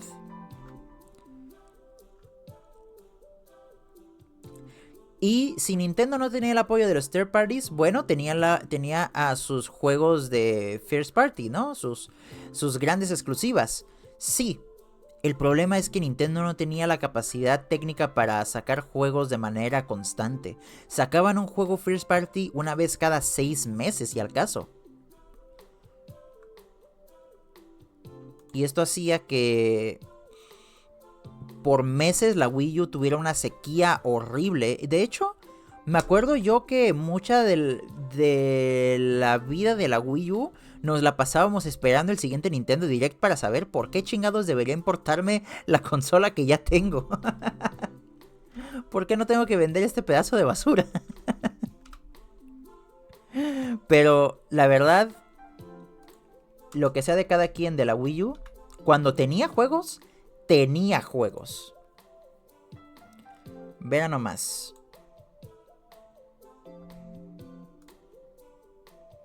Estos fueron los juegos de su lanzamiento: Nintendo Land, New Super Mario Bros. U, Zombie U. Esos fueron los juegos que tuve la oportunidad de jugar en su lanzamiento. Y en general, Bayonetta 1 y 2, Zelda Twilight Princess HD, Splatoon, Mario Kart 8, New Super Mario Bros. U, Mario 3D World, Mario Maker, Smash Bros. For Wii U.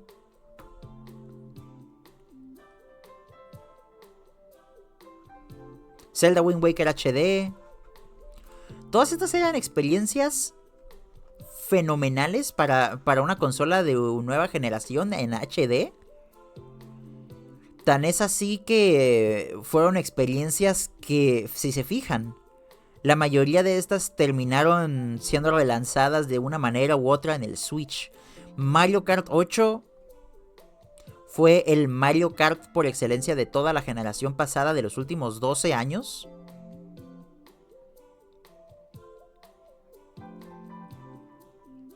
Smash Bros. Con sus DLCs incorporando, ¿cómo se dice? Los personajes que salían y venían de otras consolas que no fueran de Nintendo.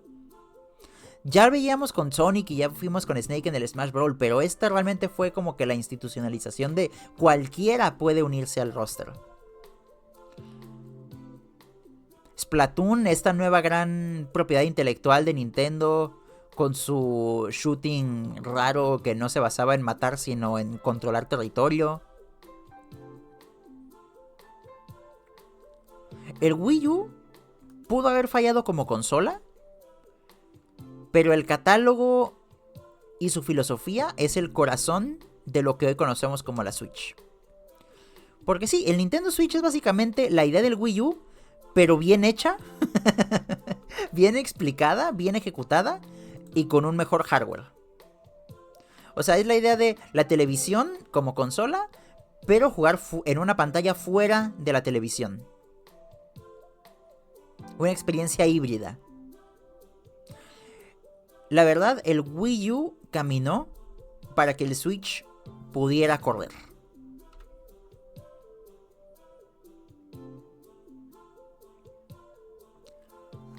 A nivel personal les puedo decir que era la consola de los fans de Nintendo. La consola de nosotros los tryhards que seguíamos apoyando a Nintendo sin importar qué.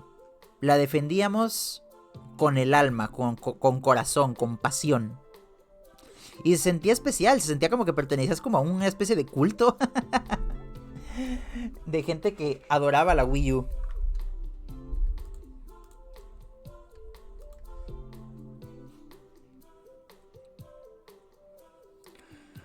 El tema de comunidad, del juego en línea, Miiverse, los Amiibo, todo nació aquí.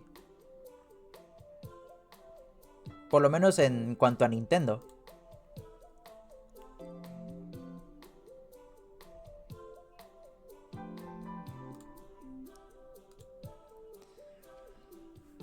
Puedo decir que el Wii U fue la última gran consola a la que le tengo mucha nostalgia. Sí tuve la Switch, sí tuve un Xbox One, pero al final de cuentas esas son experiencias que me sirvieron para jugar. No que la consola en sí me haya generado nostalgia o me tenga muy complacido a nivel de interfase, de esencia, de filosofía. Ese tipo de cosas también importan en una consola y a largo plazo es lo que te va a generar nostalgia.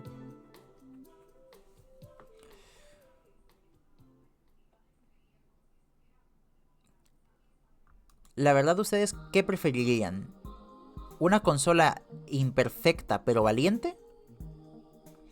¿O una segura pero aburrida?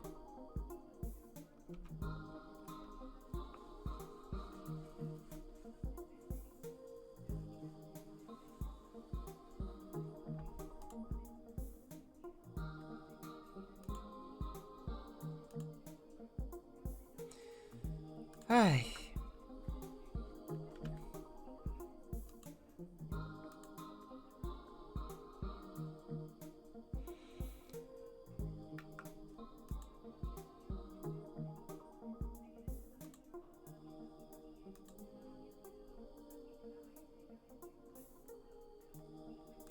Pues sí. Al final de cuentas, estas consolas podrían no haber ganado la guerra, pero empujaron las fronteras de los... Empujaron las fronteras del mercado para las experiencias que tenemos hoy en día. Y tal vez por eso las recordamos con más cariño. Yo creo que no todas las consolas nacieron para durar, pero algunas nacieron para cambiar todo el panorama.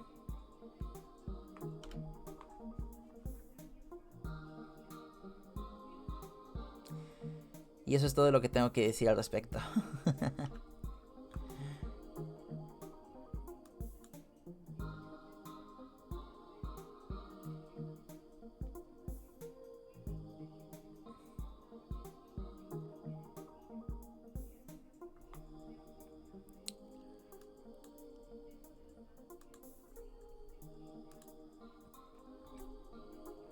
Bueno chicos, por mi parte es todo.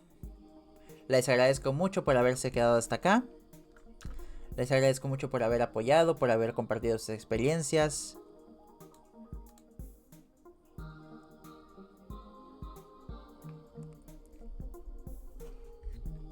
Para mí ya es muy tarde, sobre todo porque, como les dije al principio, no he comido, estoy un poquito cansado.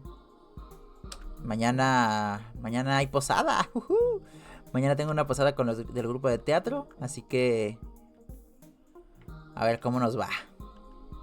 Tengo que descansar para llegar con pilas, porque si no, ¿cómo le hacemos? Bueno, amiguitos, les agradezco mucho. Gracias por toda esta semana de contenido. Gracias por apoyar los streams. Gracias por apoyar en Instagram, en TikTok, en YouTube. Recuerden, aparte del canal principal de YouTube, el Tikis-Mikis, el Tikis-Mikis, acabamos de abrir la nueva cuenta de los streams resubidos, el Tikis-Mikis VOD. Se las vuelvo a poner aquí en pantalla para que la puedan ver.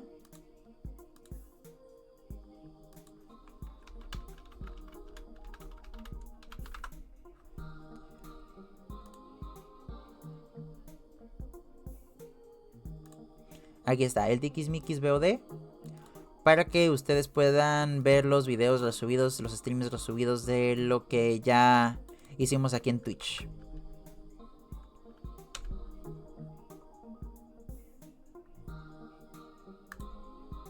Les agradezco mucho por todo su apoyo, por todos los comentarios, por toda la vibra bonita. El lunes, como siempre, ya saben, nos espera el stream de las reacciones. Que todo el contenido que han estado mandando a través de TikTok y de Instagram lo vamos a reaccionar. Con muchísimo gusto. Les agradezco mucho por todo su apoyo. Cuídense mucho y que tengan un feliz fin de semana. Hasta luego.